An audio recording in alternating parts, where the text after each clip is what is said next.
guess y'all can just go home now. Casey can do it because he's got the word of God. Thank you, Lisa. That was beautiful. yeah. I don't have to tell you what it was. It was good. Yeah, it was beautiful.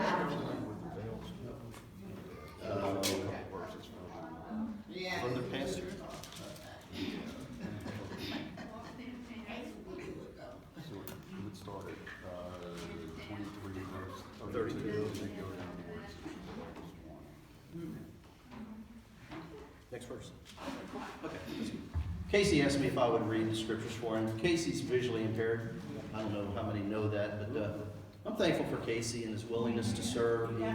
He goes with me every other week to Kentucky to pick up food, and he just makes himself available. That's all. And really, that's all Jesus asked out of us. Just make yourself available. So I'm going to go ahead and read the scriptures in Casey. I'll let you take over. We're reading from Luke 23:32.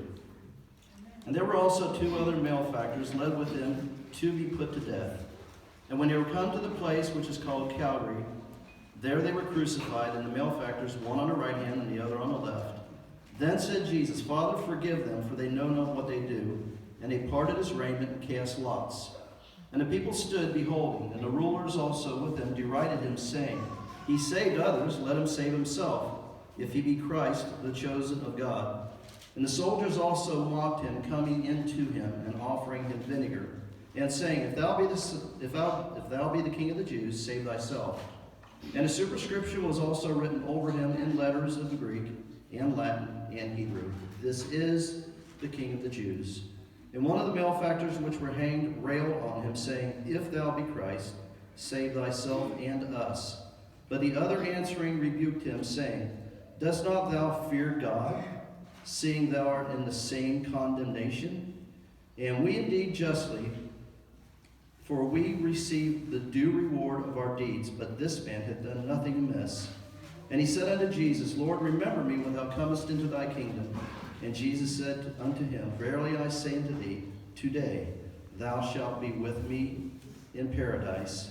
And it was about the 6th hour, and there was a darkness over all the earth until the 9th hour. And the sun was darkened, and the veil of the temple was rent in the midst. Thank you, Ron. This is Good Friday coming up, so this worked out perfectly. Ron called me the other day and asked me if I would speak. Bill had something going on, so this all kind of fell into place the way God lets things fall into place. Let's pray real quick. Lord, thank you for letting us all be here instead of anywhere else in the world right now, and let us all hear your word and move in our hearts. In Christ's name, pray, amen. So, Good Friday's this Friday. And then you have Easter afterwards. Good Friday was when Jesus was crucified, and Good Friday was an achievement. But the things that were achieved on Good Friday don't mean anything without the resurrection on Easter, which was validation that it's all true. Because if Jesus had just died on the cross, he'd be no different than anybody else. He would just be somebody who said he was God and died. But he resurrected on Easter, and hundreds of witnesses saw him, which makes him totally different than any other religion or belief in the world. And it proved that he was God. So what happened here on this verse, there's a whole lot of meat in chapter 23 of Luke. Being Good Friday, I highly recommend, suggest, take the time out of your schedule, cut the TV off, pray, and read Luke 23, and read it over and over. Because you don't really understand what God has done for you until you understand Luke 23. But what the picture I want to show you is right here. We have 3 things. Imagine this is a criminal or a thief. This is a criminal. And God aligned it for Jesus to be right in the middle. Okay? We have the wrong side of Jesus, and we have the right side of Jesus. Okay? Or the right side and the wrong side, however you want to look at it. But one criminal, they're both criminals. They're both sinners. We're all sinners. Now, Jesus didn't ask any of them, what is your sin? Did you steal something? Now, the other text tells us a thief, but some of them say criminal. But whatever your sin is, it's there. And they were criminals. They sinned against God. And so they're each on each side, and they're both sitting there mocking God. And one of them, it says what Ron just read, did what? He said to the other one, don't you fear God? Proverbs 1 verse 7 tells us the fear of God is what? The beginning of knowledge and understanding. So the first thing he did is he feared God. And that's what we should do. The second thing he did, he said to the other one, he said, hey, we're both sinners. We're both guilty. So right there he admitted.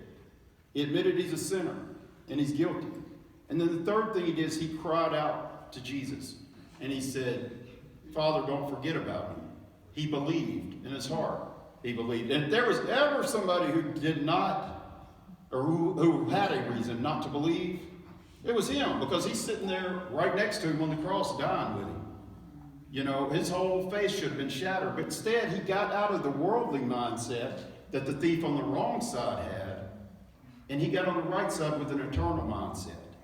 He thought about something bigger than this world. And he thought about God, and he thought about fearing God, and he thought about eternity. And he humbled himself, and he cried out to God. The other one didn't. Jesus says, surely today you will be with me in paradise. So we know he's there. We should all get baptized if we have the chance, but did he? No, because baptism didn't save you. The belief in Jesus saves you. He admitted he was a sinner. But did he repay the money? Did he serve some kind of penance for it? No. He believed, he accepted, and he repented. And he cried out to Jesus. And we know from that illustration that he's in paradise with you. Okay? And that's probably one of the only times in the Bible you'll find where somebody at the last second repented. Because you don't know when your last breath will be. Nobody in here is guaranteed to know that. If you know, then go home. I mean, there's no reason for you to be here. Go ahead and do what you want and then figure it out the last second. But right there in the last second, he did that. And if you read on, it says that the veil was torn. Once Jesus cried out, the veil was torn. Okay, if we go back to the Old Testament, there was the temple was set up, and it had this real thick veil that hung down in a place called the Holy of Holies. And the high priest once a year would have a rope tied around him with some bells, and he would go in there. And if everything wasn't right, he would die. The Ark of the Covenant, which represented the presence of God, was in there. And if those bells didn't ring, they would drag him out. Well, the temple itself, the way it was set up, myself, Lisa, and several of you in this room, we couldn't go even in the temple. They would have given us what's the equivalent to the first disability check. They'd give you this special robe to wear, and you could sit outside. The priest would say, well, they're really disabled, and you can beg. And really, that would be about the equivalent of what disability check would be nowadays. But you weren't allowed in the temple because you were blemished. If you were in certain sins, you weren't supposed to go near the temple. So everybody in there is a sinner. We're all blemished in some way.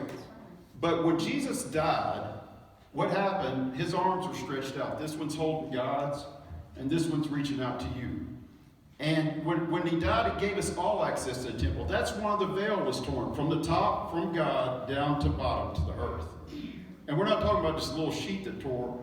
It was a huge, thick curtain. And metaphorically, symbolically, that happened, and it physically happened. It literally happened.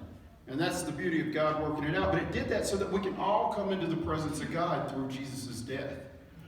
Okay, so the great chasm that exists between heaven and hell, the great valley that we can't cross over, we're not good enough to, Jesus died like this. We can all use him as a bridge to get there. If you were a kid and you would swim in the swimming pool or wherever you'd play tag, and somebody was touching base, if you touched them, you were good, you were on base. Well, it's the same thing. Jesus is touching base, he's touching God. You reaching out and grabbing his hand is what gets you to God.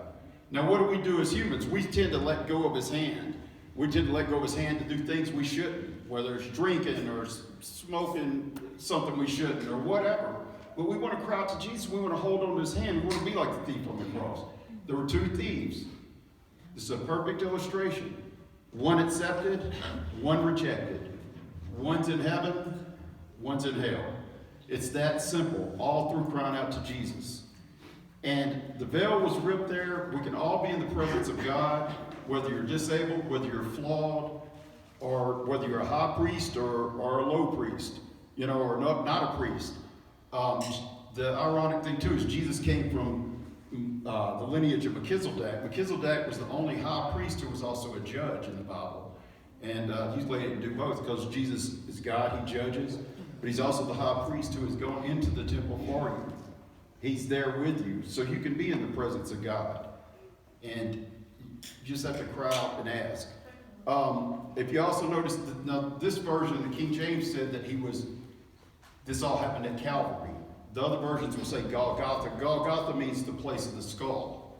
A lot of people say in the Bible, if you can interpret it this way, but Golgotha, if you read in Samuel chapter 17, when David kills Goliath, he cuts his head off. And in about verse 51, it says that he drug it to Jerusalem. Well, Golgotha means place of the skull. A lot of people think it's because of a rock there, but Goliath of Gath, Golgotha, where his skull was buried in Jerusalem, was also where the cross was put in the ground. And Jesus was crucified there. So sin was conquered. The sin, like the Philistines represent sin, sin was conquered right there at Golgotha where Jesus died. And so as we go into this season, just remember that Jesus died for you. He loves you. And Sylvia, can you stand up? Yeah. I'll show you this. Jesus died like this so that he can do this. Okay? He died like this so that he can reach down and pick you up out of the troubled waters. Okay? So he died for you. You don't have to do all these rituals. You don't have to say a bunch of Hail Marys. You don't have to do anything. Do what the thief who was on the right side of Jesus did. The thief on the right side cried out. He admitted that he was wrong. He believed, and it all started with what? The fear of God. Okay, let's pray. Lord, thank you for this Easter season, and thank you for sending your son to die for us.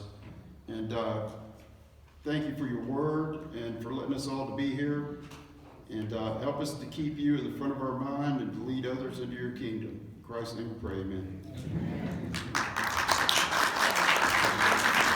Thank you, Casey.